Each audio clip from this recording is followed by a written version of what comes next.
वीर निम्मी हाँ आज काय खाणार? Chicken chicken okay. राईट. तर इथे मी मिक्सरच्या जारमध्ये घेतला आहे लसूण, 4-5 पाकळ्या घेतल्या लसणाच्या.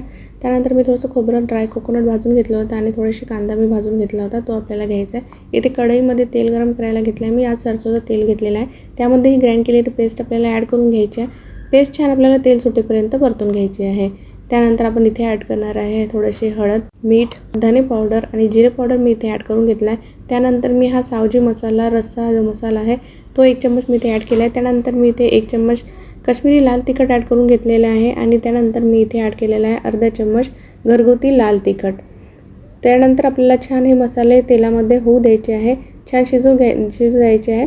आणि इथे थोडं मला पाणी कमी वाटत होतं, त्यामुळे मी मिक्सर जारमध्येच पाणी ॲड करून घेतलं होतं. तेच पाणी मी इथे 1 चम्मच ॲड करून घेतलं आहे आणि मसाले छान आपल्याला तेल सुटेपर्यंत शिजवून घ्यायचे आहे. त्यानंतर आपण यामध्ये ॲड करणार आहे चिकन. तर मी इथे हाफ KG चिकन घेतलेलं आहे, ते आपल्याला इथे ॲड करून घ्यायचं आहे. छान मसाल्यांमध्ये याला कोट करून घ्यायचं आहे आणि आपल्याला झाकून ठेवून तेल सुटेपर्यंत चिकनला मसाल्यांमध्ये शिजू द्यायचं आहे.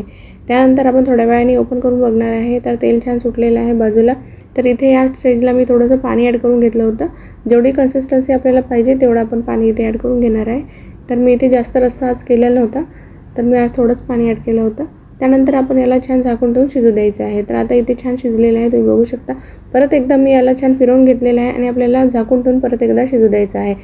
त्यानंतर इथे आपलं चिकन आता छान झालेलं आहे, तेल पण छान सुटलेलं आहे, तरी पण छान आली आहे. तर सावजी चिकनमध्ये थोडंसं तेल जास्त असते, तरी मी थोडं कमीच ॲड केलेलं होतं. तुम्ही पाहिजे असेल तर कमी जास्त करू शकता.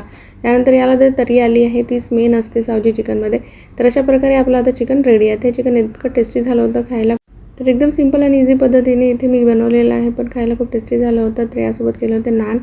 तर तुम्हाला रेसिपी कशी वाटली नक्की कमेंट करून सांगा आणि एकदा अशा पद्धतीने नक्की ट्राय करून बघा. तर हे चिकन आमच्याकडे सगळ्यांना खूप आवडलं होतं. तर भेटूया अशा सिंपल नवीन इझी रेसिपीसोबत नेक्स्ट व्लॉगमध्ये. Bye bye.